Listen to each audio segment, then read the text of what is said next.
After a tough game like that, how do you go about, correcting and attacking everything that went wrong? Yeah.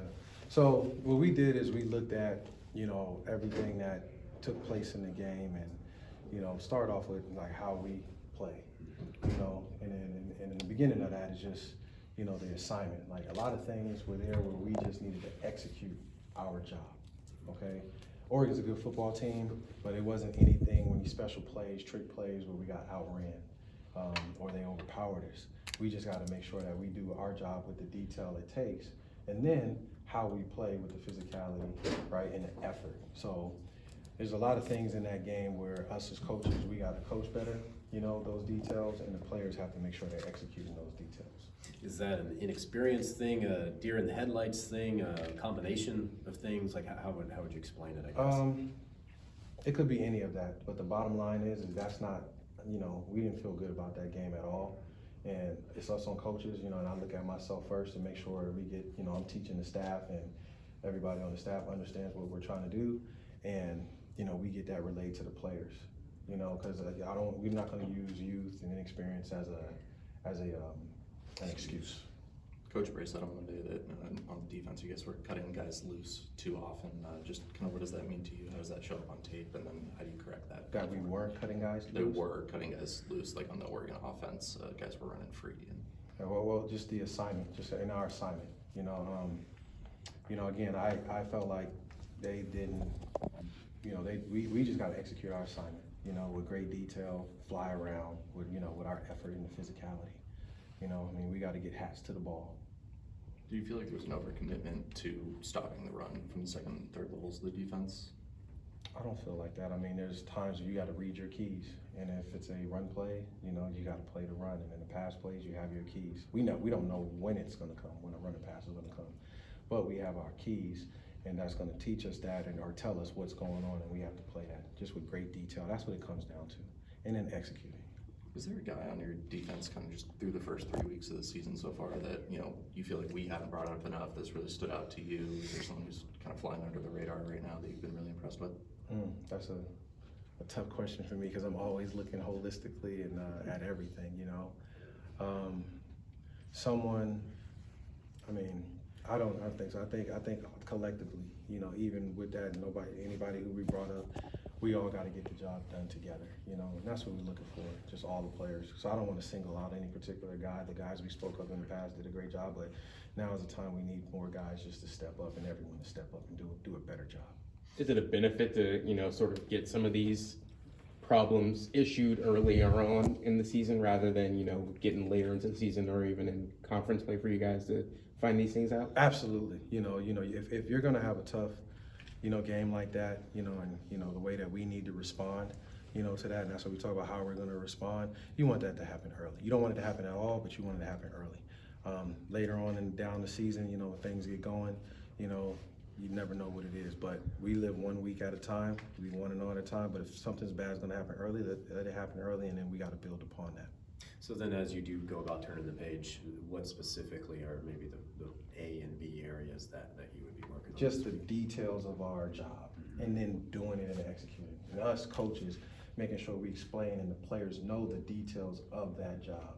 So that way there's no question about what exactly I'm supposed to do and then how I need to do it. And then after that, it just becomes about how we play, because at the end of the day, every team is doing some fashion of the same thing, but it's how you do what you do. And then that goes back to our mentality of how we play with the physicalness and the toughness and the effort. So basically assignment football, know your assignment, and then play instinctively. Yeah, you know it, and guys know it. I believe they know it, but we got to do it with that fine level of just more detail, right, to execute it, and then go do it fast and physical. What have you seen mindset-wise? You kind of worry about a performance like that, denting confidence or shaking them that way. How have you seen them respond? I think our guys have been very resilient. Sunday was tough for us all, all of us. It's supposed to be. It's supposed to be tough, and if you took that lightly, then I'd be questioning other things. We all would. But I think that we had a really good Tuesday practice, getting back to it. Dialing back then the things that the players do well, identifying that, and then going and teaching the details of the things. And then guys are flying around these last 2 days of practice. So we just got to keep it going. And then when it gets to, we got tomorrow's practice, we got Friday's practice, a later game, we still gonna have a bunch of time to mentally prepare, and then Saturday it has to show up on tape. Purdue's coming off a game where not a whole lot went right on either side of the ball. When you look at the tape, what do you see offensively that you got to be ready for on Saturday? I think they have a big O-line, and they have really good tight end. The quarterback is elusive, and I think they got a couple of receivers of good size. But at the end of the day, it's not about them. It's about us. So we watch the plays. We're getting some of the same runs that we've already seen. The past game, like I said, they can get it to their tight end and their receivers, and they got 2 really good backs that run hard, and one of them is very shifty. But it's going to be about us and the detail of the job that we're going to do on ND&D, getting them to the third downs that we want to get them to, so then we can go play aggressive. How beneficial was it, playing against Dylan Gabriel, who's also elusive, and then going into a game like Purdue where that quarterback has the ability to get out and scramble? Yeah, we'll talk about the quarterback approach. I mean, and stuff like that, containing him.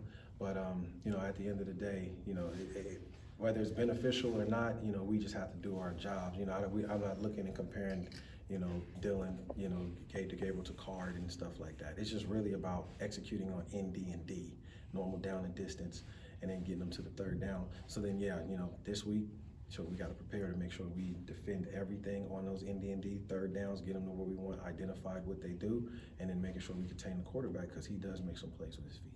Playing without Noble the last 2 weeks, just kind of how you felt about the production from your slot corners, and how are you working out other guys to maybe play in that role that have been playing on the outside? Yeah, we've had a rotation there. Obviously Cy has stepped up and then been doing that, and then we've also worked Josiah Johnson and Mason White. So we've been kind of messing with that, and Josiah is also playing corner. So it's just, again, Cy's a really good player. It's just tighter coverage, the details of our assignment, understanding like the splits, the leverage that you need to play with, and then how tight you have to play down in some of those situations. So we've been working with some guys, but those guys will be the guys who we have right now. Yeah, specifically with Cy, what do you like about him that he gives you guys there? Smart, really quick, fast, and there are times, to be honest, he got a little bit, he sped himself up where he was backpedaling, and then that's just like, hey, calm down, man, calm down, just play the technique how you've been playing it all week. All right. Thanks, Coach. Okay. Thanks.